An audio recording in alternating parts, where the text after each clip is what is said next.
Hello and welcome back to Off Track Podcast with me, Dave Neal. Last weekend, we were kindly invited back up to the Moulsdale Foundation Museum to host their first open day of 2026 and meet the Mackenzies. That video will be out next week, but guests on the day were Chloe Jones and James Toseland. So we took the opportunity to sit down and chat to them both about James's new role with Chloe as rider mentor, and also Chloe's thoughts and ambitions for the women's WCR in 2026. It's a fascinating chat, and I'm sure you'll enjoy it. A massive thank you to the Moulsdale Foundation for supporting us in making this episode. That's enough from me. Let's get on with it. Ladies and gentlemen, James Toseland and Chloe Jones. Welcome to the Moulsdale Foundation Museum at Bishopbriggs in Glasgow. More importantly, welcome along two-time World Superbike Champion James Toseland and women's WCR contender Chloe Jones. Good to see you both. Welcome to the Foundation. How are we? Yeah, I'm brilliant. Obviously, maiden year last year and coming into this year, obviously with James in my corner now, it's going to be a very exciting 2026. Obviously joining the factory Yamaha team with Monster on board, it's unbelievable and something that I've only ever dreamed about. Something a little bit special, James. You've been instrumental in this as well, in a new relationship as far as former world champion, up-and-coming rider, taking over the reins after the help from GR Motorsport over the last couple of years, of fantastic support with Brent and Danny and DK in the team. Where did you come into this? That's a fascinating little synergy now. Well, completely out of the blue. I got a phone call from Chloe. She had a meeting with Brent, who was instrumental last year running that team. Fantastic job, finishing in the top 3 of the world in your first ever season, a rookie season for Chloe, and obviously not for Brent. He's had many seasons in European and world level competitions, and he decided to pull out of racing and retire. And then obviously that was a bit of a difficult time for Chloe because it was mid-November at time, and the good rides are pretty much gone by that time. And so she said, would you help me out trying to find a ride for next season? So I got my thinking cap on, rang a couple of people, and one of the people was Paul Denning. And I just thought it just made sense, you know, British rider in a British team. Obviously R7s in the World Women's Championship that they run. Obviously Paul Denning's affiliation with Yamaha for so many years. It seemed to work on paper. And once I finished the conversation with Paul, he loved the idea. But one person was instrumental though, and we've got to say a massive thank you is to Corinne Lowes. She's quite helping Monster Energy, as you know. And luckily for us, they were looking for a female athlete just at that time. And all the stars aligned for her. And from in mid-November having nothing, no ride, no nothing, wondering if she's even going to be able to race this season, to being in the factory Yamaha team with Paul Denning, the Crescent Yamaha team, and Monster athlete, and looking forward to a strong season. How's that changed for you? Because you've been to Tottenham Hotspur, you've done a few bits with Monster J, you come with Corinne as well.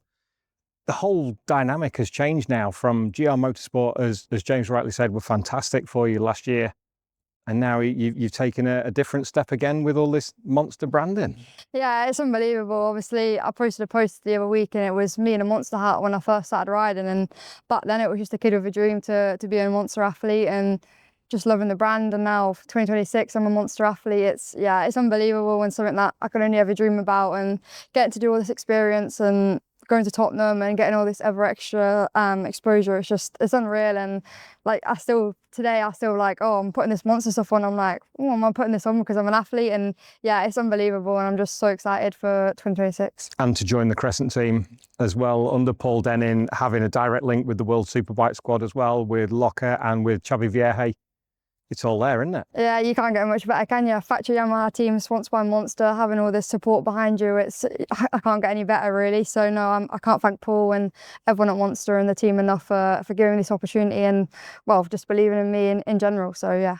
When did your testing start? When did you get your first chance on the new bike? Hopefully the start of March. Obviously the official test is the middle of March, just before the round at Portimao, which a new track for me, and I'm looking forward to getting there. So I get my test bike in a couple of weeks, so I'm looking forward to getting out on that. James, what do you see for the potential for 2026? 2025 we'll go through shortly. The results were incredible. What's the next step now? Well, I've got the garden to cut and a few other things to sort out this year, and a bit of painting, Dave, but you know, other than that, looking after Chloe. Sorry, mate. Not at all. No, I don't mind at all. I don't mind at all. You carry on, mate. We've done this enough times now. I'm not used to doing interviews about somebody else. It's about me. I'm a motorcycle racer. Do you know when Chloe first rang me and said, James, would you help me just sort out a ride and put things in place? It quickly dawned on me just what prospects this young lady has. She finished third in a rookie season at world level. She's only been doing this for what, since 2015 really in mini motos, and then till now. It's been an unbelievable rise to this level of being capable of riding at this level. And you're talking about Maria Herrera and Anna Carrasco and all the... Obviously Anna wasn't in the championship, but Maria was right there with Anna. And those ladies have beaten in those junior championships when Chloe first started. I like Fabio Quartararo in the junior. These ladies beat Fabio Quartararo, in the juniors championship and in races. So the level is super high. And when I started ringing people, I was thinking, okay, she's 22, just December. She finished third. She's got a chance of being a world champion in 2026, the first ever British woman to be a world champion. And there's no reason, if the Women's World Championship keeps growing as it is, that you're looking at a real star of the future in motorcycling in the UK and globally, to where she could be a multiple-time world champion. And Chloe Jones's name, I'm not being funny, but could be as big as Carl Fogarty's as a female rider in this country. And it took me only a few hours when I was ringing Paul Denning and I was thinking of a pitch. It kind of dawned on me just how little I had to sell it, because I'm not a very good salesman, but I didn't have to sell it. Paul, Chloe, third in the championship, could be a world champ for you. Monster wants to get involved with it. What do you think? Yeah, great. I rang somebody else up. Chloe, great. Yeah, I want to be a part of that. And so it's not been a difficult thing for me to get involved with. It's given me a lot of excitement to try and help somebody that needed the help. When I was 16 years old and I was ringing around trying to get a ride to continue my career, there was a couple of people that made the difference and actually gave me a bike to ride to further my career. And I'm just proud to kind of be here and support and advise and look forward to seeing the progress. But Chloe Jones honestly could be one of the biggest names in the UK in motorcycle racing. And that's testament to what you did last season.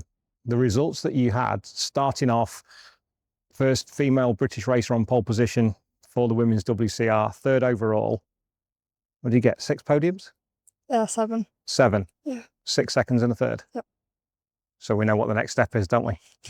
Yeah, as you say, obviously the season didn't start how we wanted. Obviously we did the podcast at the start of the year, and unfortunately a couple of weeks after that I broke my arm. So yeah, that was a bit of an unfortunate start. Going into the first round 2.5 weeks after breaking my arm and surgery, it obviously wasn't ideal, and to get to the first round was special, just to be there. Obviously a lot of pain, a lot of stress, a lot of tablets, and you're racing at the end of the day, and I'm doing what not a lot of people can do. So the first 2 rounds are very tough. Cremona, a very physical track as well, so I struggled quite a lot there, and obviously getting 11th and a 9th place or something, it was a bit of not a shock, but obviously doing the wildcard, and the year before I got 2/6. So I think a lot of people were expecting me to do a lot better, and even hearing people say, oh, I thought she'd do a lot better after last year, and maybe her F was a one-off. And obviously that was annoying me quite a lot, because I didn't really want to tell anyone that my arm was broken. I didn't want it to be an excuse. Obviously it wasn't just the arm either, it was myself and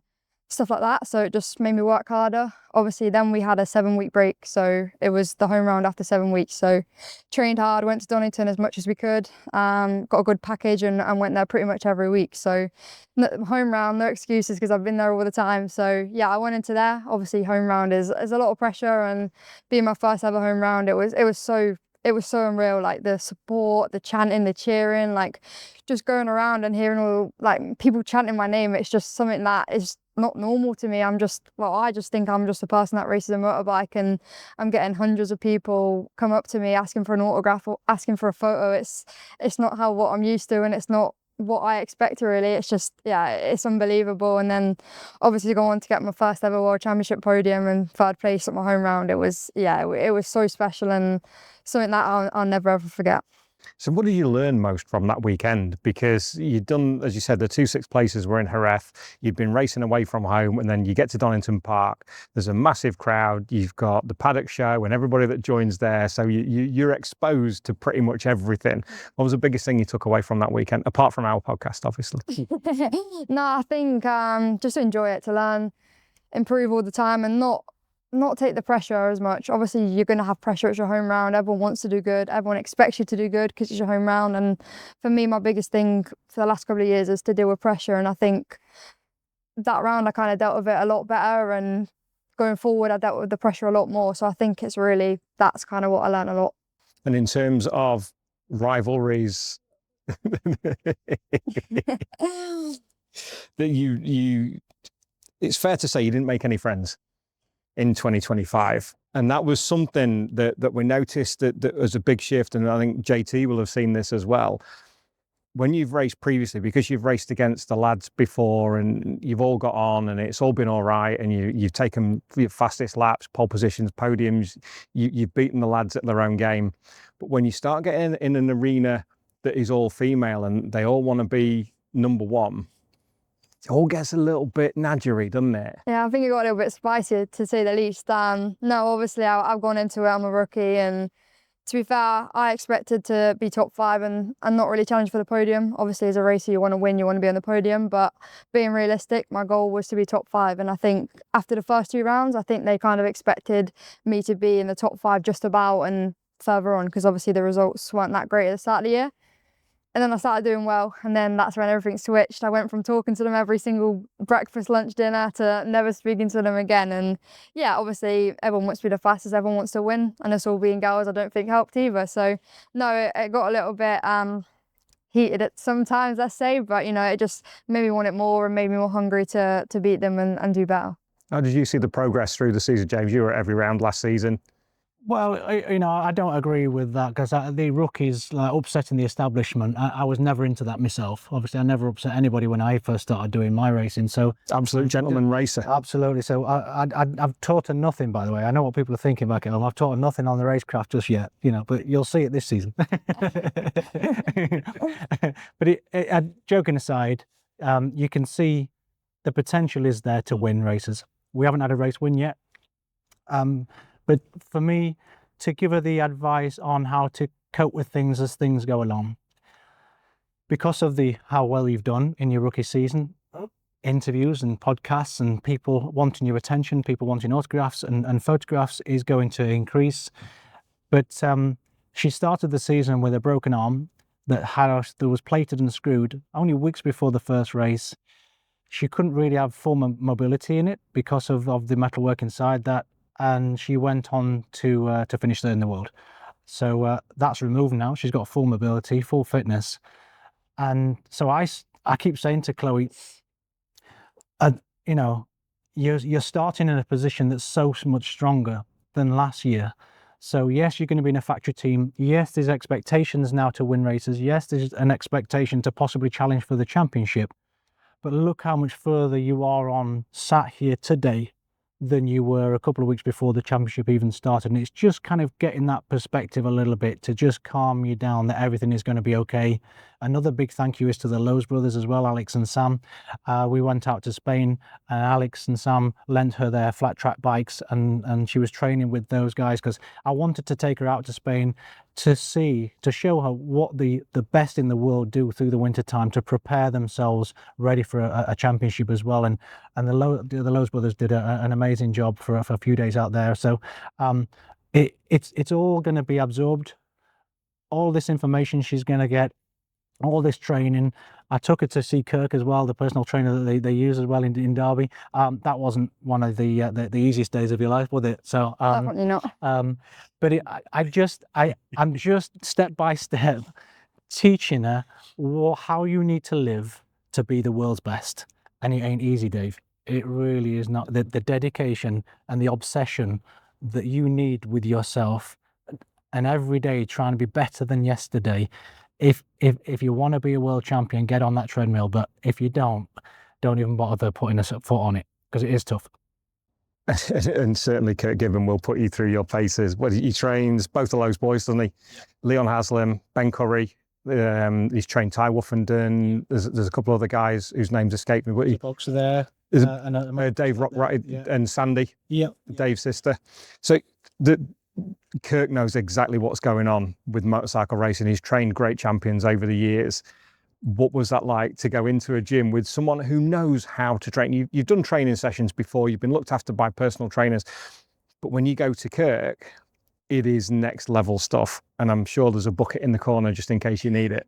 Yeah, obviously I'll say it was unbelievable, but feeling sick halfway through the session is not unbelievable. But, no, it was, obviously I've done training and it's different. Kirk's just unbelievable, and his motivation, his way that he goes about it is just unbelievable. He trains the best of the world, Alex, Sam, Leon. I had Leon there and Ben Curry and a couple of others there as well with me. So yeah, I was pretty done for after the session. I look around, I'm looking at them and they're pretty done for as well. So I'm like, it's not too bad if they're like struggling as much. But I learned so much just from, it was like a 2-hour session, wasn't it? So like just doing that, bring it into my training now, I've learned so much, and it just shows how they're doing it and how I have to do it basically. And yeah, I learned a lot from it, and definitely it's going to help me in the future. In 90 minutes, I nearly got the sack. Definitely, didn't I? How did you get on in the session, JT? Finger pointing was good, wasn't it? Yeah, very good. Is that what it was? Filming were good. Stroking of the chin and like... And that's I think it's fair to say, building on what Brent and GR and what the team did last year with you, to now reinforce that and bring in your expertise and take it to the level of a factory team, it's the perfect platform now to go forward. But as JT rightly says, if you want to get on that treadmill or the ski, whichever one you want to be on, it's a big step, and it's a lot of commitment and it's a lot of effort. And going out and doing the training in Spain, you see now why everybody does it. It's not just out there riding around. There's an end goal to it. Yeah, obviously I've always gone training in Spain and stuff and doing that sort of stuff. But obviously we went out with Alex and Sam and a couple of other riders, and Kyle was there, Joe Talbot was there. So as James said, like we went to just see what they do, and luckily they both gave me their Supermoto and flat track bike, which honestly I couldn't thank them enough. It was weird, just Alex saying, "Oh, just jump on my bike." It's like, you're a Superbike rider, you're here to train yourself, and you've just told me to go on your bike when you should be on it yourself. And just swapping bikes at every session, it was an experience that I'll never forget again. And as James said, I couldn't thank them enough. And just watching them alone, you learn so much from them. I went in the middle of the track at one point, and they were doing some simulator, doing 50-lap races, and just watching them, you just learn so much. And the way they go about their training is mental. And I think I train hard, and then I look at them and they're training so much harder, and you learn a lot. And there's that extra step now that I'm going to do and put into my training that's going to hopefully make me a champion. Were you faster than national sport bike champion Kaz Beckmans? I can say I actually did beat him on some stuff. Flat tracking I was faster than. But no, it's all good fun, and I learned a lot just in these last couple of weeks, just going out to Spain. It's set me up as obviously last year was a good year, but I think just this couple of weeks alone in Spain with them and doing my own training, I've learned so much from it. She's a good girlfriend, isn't she? Hey, see how she deflected that then? Hey, proper politician. You should be a politician. You will. I'm going to try and throw you under the bus too far, but Do you know what the nice thing is, Dave? Even at the level she did things at last year was enough. Yeah. You know what I mean? And that's what we just gotta. I'm introducing her to what people do right at the top, to put that into her armory. But there's no rush here. She's 22 years old. Just seeing what they do, and you're at the bottom of the ladder, you can introduce that into how you go about your business and try and get to that. But when you watch Alex and Sam train with Kirk and Leon Haslam, right, they are beasts. But it's taken decades, not just years, decades to get to that level of fitness. And the main thing with the physical training, because I used to put a shift in as well with my training, and what I realized was it was just building up my resilience to withstand the heat in the moment of what it is to ride motorcycles at 200 miles an hour. And it is physical. But when you train so hard, you prepared yourself, and the racing was on a similar level, if not less, than what you train for. So you're able to, at high speed, when you're tired and it's hot, you're still able to keep calm and still compute what you need to at the highest level to make the right decisions at the right time, to making sure that your first lap and the last lap is within half a second, because you can focus through the differences of the whole race and how things change through the whole race.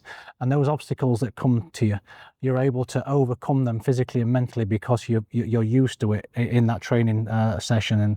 And that's what makes the difference between finishing third and winning. Even though what she's already doing is capable of finishing in the top 3 of the world, to be a world champion does require that extra push. Train hard, fight easy. Yeah, it is. It's all about preparation. If you're trying to learn a new skill on a motorcycle, or I remember when I went from Superbikes to MotoGP at 200 miles an hour with the carbon brakes, the braking point was 20 meters later than what I was used to for decades on a motorcycle. And I remember my brain wasn't used to having the confidence that the bike was capable of that. I'd give it a go, but I was tentative on braking so much later at 200 miles an hour, wondering if it was going to stop for me. Well, all the MotoGP boys knew, so they were up to speed, and they've got that in their subconscious, so they just do it. But raising the bar with yourself on what you are capable of, and that's a little bit why MotoGP riders or top riders are better, because you have to be. You know, the technology requires you to be, and all that information going into your eyes that you have to compute to put it into place in action when the checkered flag, or when the lights go out until the checkered flag. It's what you do in the gym, what you do through the winter time. All you're doing is just getting this and the body ready for action. So when you go back to when you were 22 years old, things were a little bit different, but the experiences that you had at 22 to pass on now to Chloe, for me, is invaluable. Yeah, what I'm doing with Chloe now is what Neil Hodgson did with me when I was his teammate in GSE racing. I joined GSE racing when I was 20, and then I was teammates to Neil when I was 21 and 22, literally at the same age. And I thought I trained hard, and I thought I approached the job pretty well. And then I went training with Neil, and I didn't see him after a few yards when we were running together. Incredible level of fitness and a different level of commitment to his job. And I was like, okay, that just kind of reset the bar, and I tried to get to that point, you know. So you need mentors. You need great experience around you in all the aspects of motorcycle racing, because it's not just the personal trainer, it's not just another professional rider that you know. The team manager has to be on point. We've got that Paul Denning, super experienced, runs a great team. We need the bike to be prepared well. We're going to have one of Paul Denning's engineers on it. Full confidence in that the bike's going to be prepared. You know, so it's all the steps that when you walk into that back of that garage, if you've done the preparation physically, mentally, and you're walking into a garage and you know every single guy in that garage has prepared that bike for you to be able to do the business, all these things have to be in place to give you the confidence. When you put that helmet on, it's just down to me now to do what I do. And if you've done all the prep, it should fall into place. Should. But there's a load of variables, obviously. But you've got a much better chance of it. Yeah, you've got a much better chance of it all working out, though, if you get all that into place. I'm a very big fan of surrounding yourself and putting yourself in the position with people who you can feed off. You've fed off Brent and DK and Danny, and that's taken you to a certain point. Now we move on to the Yamaha team under JT and Paul Denning. The energy that you get from different people takes you down different paths, but if you take the best from everybody, then you're not going to go too far wrong, are you? No, yeah, exactly. Obviously last year it was special. Obviously the first year in the World Championship, didn't expect to get third in the world, you know. It was something that I never dreamed of. So to get third, obviously all the podiums, the lap records, starting on pole, just racing with Maria and all the other girls that have so much more experience, and just to learn off them every race and battle with them, it was special. Obviously going to the new tracks, Balaton, they were all new tracks for me in the end. So yeah, just to do them tracks and obviously have the experience that I've got now ready to bring into 2026, it's going to be a special year, hopefully. And I'm going to do as much as I can in the off season, working with James, trainers, and well, just riding as much as I can, obviously working with my team, and yeah, getting to know them more and just being part of the factory Yamaha team and Monster. It's going to be a special year. What's the biggest thing you've taken from 2025 into 2026? Oh, Oh, here come the big questions, Chloe. yeah, I know. First off, obviously to enjoy it. Obviously, the start of the year with the broken arm, it was unknown if I was even going to start the year. And straight away, the rounds was only 6 rounds, so straight away you're out the championship. And in my head, it was kind of put me down, and I was beating myself up and thinking, oh, I've crashed stupid at a track day, and why did I do that? And every night you're going to sleep thinking, oh, I've just wrecked my season. This is my 1 year to make a name of myself, and there's not even a first round, and I've wrecked it. So just really that, obviously believing in myself. I never really am a big believer in myself, and as a lot of people told me, Alex, Sam, they've all told me, and James herself, if you don't believe in yourself, then why would anyone believe in you? So that's like the main thing for me is self-belief. And for myself this year, obviously, if someone would have said to me at the start of the year, oh, you're going to beat Maria, you're going to beat Naylor, and be in a chance of winning a race, and it got to the end where I was 5 times 0.4 less off winning it. So I would have snapped your arm off and said, no way would I do that. So just now I've got the confidence in myself that I know I could beat every single one of them riders. Obviously not won yet, but I beat every single rider in that class. So to go this year into a very strong year, I'm looking forward to it. How do you counter expectation? How do you deal with the expectation now? Is exactly what you've just said, with the step up to a factory team with huge energy drink back in. The lights are going to be shining in your direction. How do you counter expectation, or is that where JT comes in? Yeah, this is why, well, not why I've just got James, but it's a big thing. He's been through it. He's done everything that I'm doing now. So to have James there, obviously Jerez, I could have got third in the World Championship, so I was already like not nervous or stressing over that, but there was times where I was like, oh, stuff that I didn't know what I was doing properly. So obviously having James there at Jerez as well, not as a manager, but just as a person that's helping me out a little bit, just to have him there, it calmed me down and put me on the job, and I did exactly what I had to do and finished third in the world. So yeah, I think that's the main thing, obviously having James and myself. Obviously, if I can win the championship, then I'll try as hard as I can and put all the effort in to do that. But if I don't, I've got years of my career left to do that. Obviously, I want to be champion in 2026, but if this year's not the time, then we've always got the next couple of years. What's the biggest difference between you now and when we worked together at OMG Racing in 2021? What's the biggest difference? I've actually worked on myself. I believe in myself a bit more.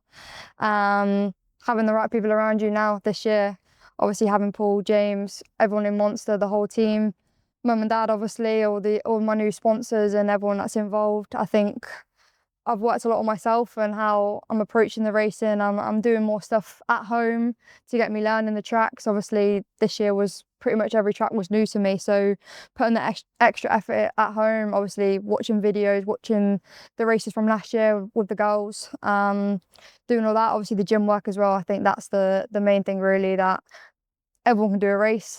So the unfittest person in the world could probably end up doing a race, but you need to be able to come off the race and do another race after that. And that was the biggest thing this year that I've done. Would you agree with that, JT, in terms of your input into Chloe since you joined forces? Yeah, I think so. I think with these youngsters, it's amazing what they don't know yet. But the beauty with youth is they don't know what they can't do yet. And that's why they get the success, and that's why they put so much on the line. And but it's been wonderful in these moments where she's kind of reached out on how do I believe in myself, because it's very difficult to teach self-belief if you're not able to just get those crucial results at the right time in your career. I remember at Assen 2002, sorry, I had my very first podium in World Superbikes. I was on the podium with Colin Edwards and Pier Francesco Chili, and on the podium, it was a lucky podium because Neil Hodgson was taken out by Noriega on after with a couple of laps to go. So I thank Nori for that. So Neil Hodgson helped me in more the ways than one in my early career. But honestly, just stood on that podium with those guys. It was the first ever time, because I was in Superbikes from 2001, so this is kind of it was always about March time, I think, Assen. So it took like 18 months for me to be stood on the podium, really truly believing I was capable of being competitive at that level. And Chloe got that naturally last year because, you know, she was able to get on the podium at that Donington Park round, especially at your British round as well. And he said, okay, I'm here. I don't really know how I'm doing it because I'm a rookie and these tracks are all new to me, but I'm in the mix of it. Even at Jerez, when I stood with her on the grid and she was stressing trying to get third in the world, and you had to beat Roberto Ponziano, didn't you? And she was like really stressed about not really feeling that great on the bike and having a few issues with the pace. I said, well, where were you? We were second or third on the grid? Third on the grid. Third on the grid, and Roberta was like seventh or something. I said, well, if you think you've got problems, imagine what Roberta's thinking then. And as soon as you kind of just say something like that, you could see the penny drop going, oh, actually, yeah, I've got less than that, and that's who I need to beat. So it's just in those moments to just say those crucial things, but it's a lot of time, a lot of experience, and a lot of mistakes that I'll be passing on here. And I hope, because I had amazing people around me, and that's why I was able to win a world championship at 23 years old. And without those amazing people, I've mentioned a few that were around me, telling the right things to me in those primitive years, of how I developed so quickly and learned so quickly, and hopefully I can be the same. I think it's vital to have that input as well, and the experience from both sides. When you took your first pole position, and the same thing. In fact, let me go back a little bit, because I had a question in my head that I was thinking of before. When fans of racing look in from the outside and you make your debut in a world championship, they don't necessarily understand the mental turmoil that riders go through, because I think it's fair to say that neither of you sit there and have that confidence, the fine line between confidence and arrogance, but to confidence to go, I'm here now, this is me, I'm here. But you're not, you're a rookie in the World Superbike Championship, you're a rookie in the World WCR, and you go like, shit. And is that fair to say? It is. And also, if you're not super fortunate, like Chloe was, it takes some time to figure it out. I know I was like coming across the line 15th, 13th, 12th, 15th after, you know, being really successful in the UK. But that jump is massive. The depth of field at world level, because you've got every best rider from all different nations all coming to one place, and everybody's great. Everybody's as good as the best person you were trying to beat from your country. But like I say, that the one advantage that Chloe has is I don't know where it's coming from, and that's the beauty of it. But she's started at the very top, and she's immediately at the front. So I don't have to teach her how to ride a motorcycle faster. That's one thing that we don't have to do. It's about now, for the next 10 to 15 years, doing everything right. And if you do all those the things that we've been saying in the background, you should have an amazing career at motorcycle racing.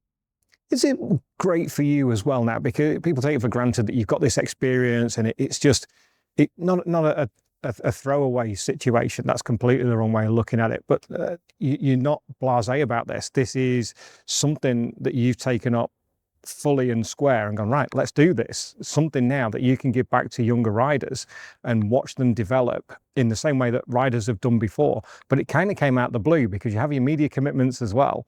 And then all of a sudden we've got JT and Chloe, and you're going down into that, I won't call it rider management, because that puts more in the Roger Burnett kind of bracket of doing the whole commercial side and everything else. But this is more like a rider coach, mentor side. Great word, thank you. And more of a mentor side than an actual physical personal manager. Yeah, it is. And you know, Roger covered all the bases as well, because obviously he was an ex-rider as well. So there was a lot of advice on the riding front as well as the approach to it. So I did benefit from that a lot. And it's also people, Dave, isn't it? When I first sat down with Chloe and we had a coffee together, because she called me, I called Paul, monster, but great, we're away. We've got your ride on the grid, and you've got a fantastic. Supposed to be that easy. I know. But then, okay, let's meet up. Let's get a plan together of how we approach this season. We had a coffee, and then instantly it was like, you need to be the right type of person, and I need to feel that you don't want it, you need it, and there's a huge difference between them.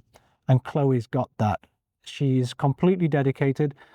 The things that she initiates herself on organising herself as well behind the scenes, it's she's really applying herself to be the best at what she does, and because of the level she's done it at already, it's a proven product. And so it's really exciting for me to just give her the final bits of jigsaw pieces to put into place. Well, if you do that through the winter time, and you think this way a little bit, you can do the rest. What do you reckon, James?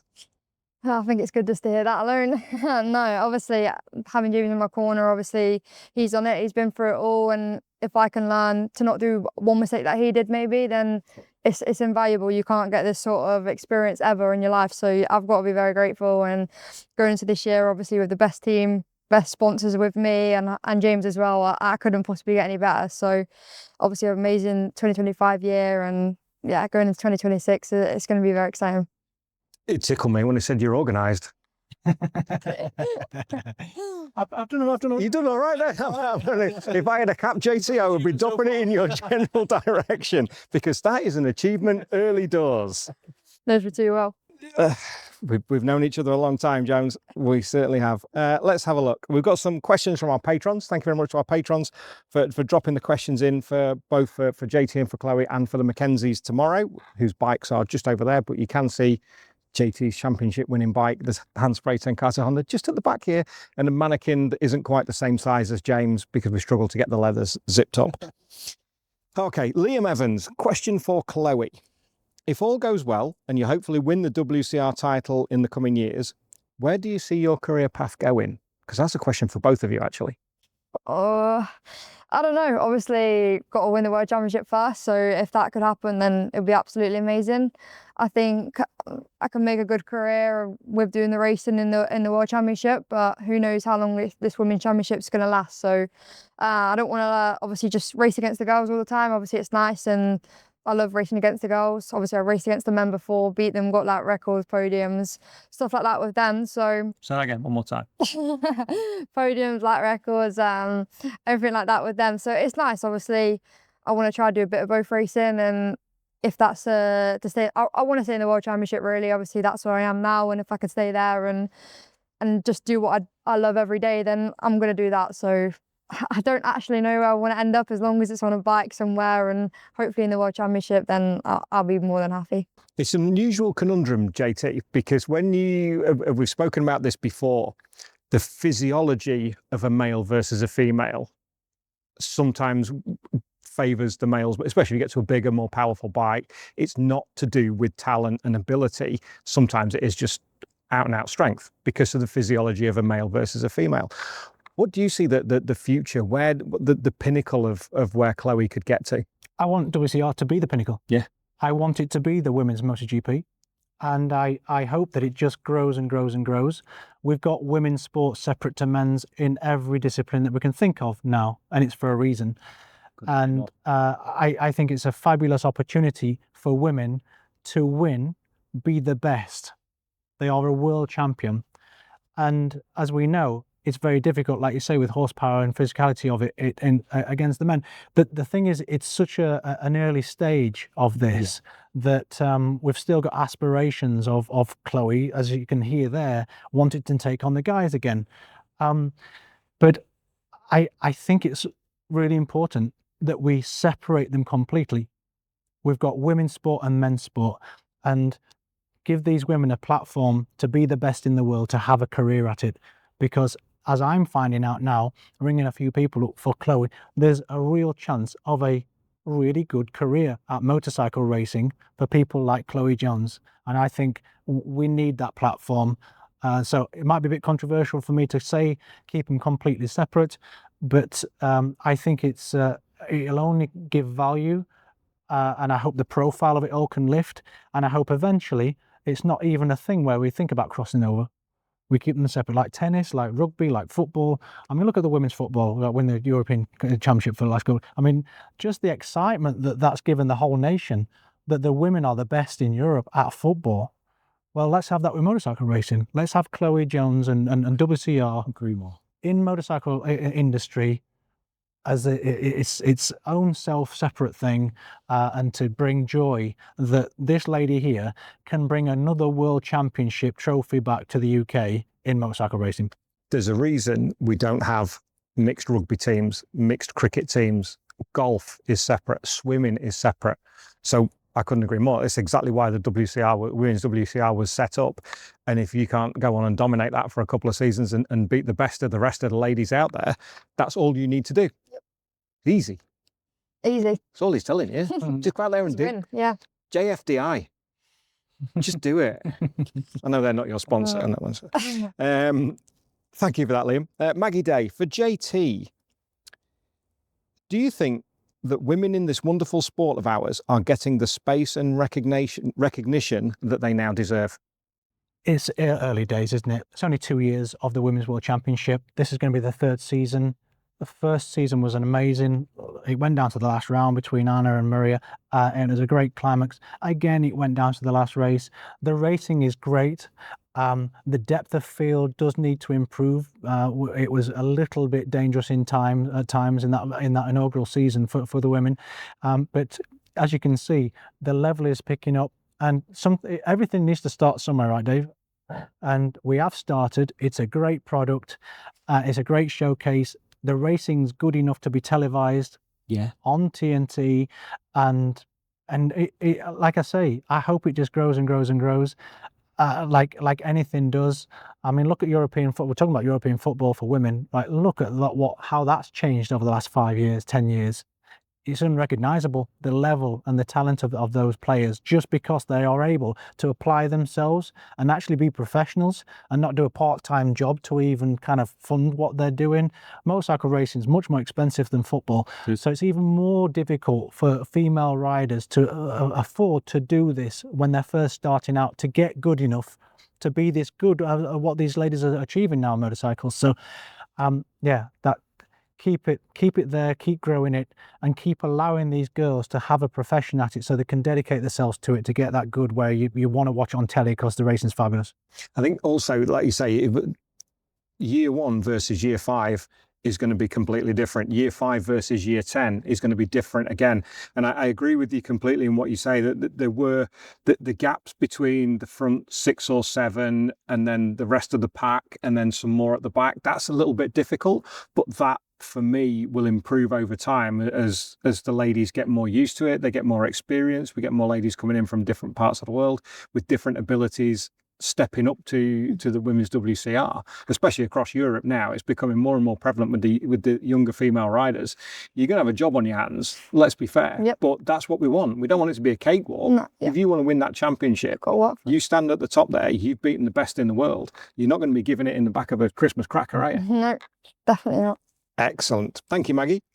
First one for Chloe from our great friend Craig Lowe. What do you hope to glean from JT going into the coming year with the obvious high expectations? We've covered that a little bit. Yeah, I think really it's just to learn off him, really. Obviously, as I said, he's been through it all. He's done everything that I am hopefully going to do. Following his footsteps and be 2-time world champion is something that you don't get every day. So just to learn really and use his experience that he's got and use it into my racing and not make stupid mistakes that if JT wasn't here, then I probably would make. So to have him, it's something that money can't buy. And yeah, it's gonna be good to have him in my corner, definitely. And for JT, I think we've covered this a little bit as well. This is a direct question on that. What do you see in Chloe that you can help her with directly? I was 3rd in the world at 22. Exactly the same as Chloe. So I can just about remember that. And I remember the stages and the steps and the pressures and the expectations and the emotions that you go through each year to keep the motivation high enough to try and be the best in the world every single year, and the pitfalls to it as well. If she's winning races, my job's easy. It's rolling downhill and we'll keep on rolling it. And I hope she wins at least 2 to equal mine. And I'm sure she's got a chance of eclipsing it by far. I'll come into my own when times aren't so good. Yeah. You know, when you've got a bit of an injury, when your qualifying's not gone quite well, You've crashed on your fast lap when you should be pole. The night before you're going to go head to head for a world championship. The sleepless night that you have because you know tomorrow you've been all season, you've done the training through the winter, you're 2 points behind the leader of the world, and whoever wins that day becomes the world champion. I know exactly how that feels, and I know exactly what to say to her to keep her hopefully in the right frame of mind to Sunday night lifting the trophy. What a great place to finish it. Chloe, JT, thank you so much, Chloe. Wish you all the very best for next year. For this year, sorry, it's 2026. JT, pleasure as always. Pleasure, Dave. Best of luck to you both. Good luck with the TNT gig for 2026 as well. Thank you. We'll be keeping an eye on you. We'll come and see you at Donington. Thank you. And you never know with what we've got to announce with the Mackenzies tomorrow. We might see you a couple of extra rounds as well. Ladies and gentlemen, Chloe Jones, James Toseland. Well, we wish them both the very best of luck for 2026, as we said in the video. It's a great relationship between the pair of them and a very, very strong pairing for 2026. A big thanks once again to the Moulsdale Foundation Museum for helping us with the video. The open day video of Meet the Mackenzies will be out next week, and that's an incredible chat. All three Mackenzies, we're not forgetting Jan, but all three of the male Mackenzies on one podcast at the same time. It's a fascinating chat, and I can't wait to bring that to you. We'll be back up in Glasgow again on the 22nd of March to the Moulsdale Foundation Museum for another open day. And that one has Ian McPherson and Brian Morrison. That's going to be an absolute joy to do, and I can't wait for that. So as always, thank you so very much for watching. Please do look after yourselves, and we'll be back next time with Meet the Mackenzies.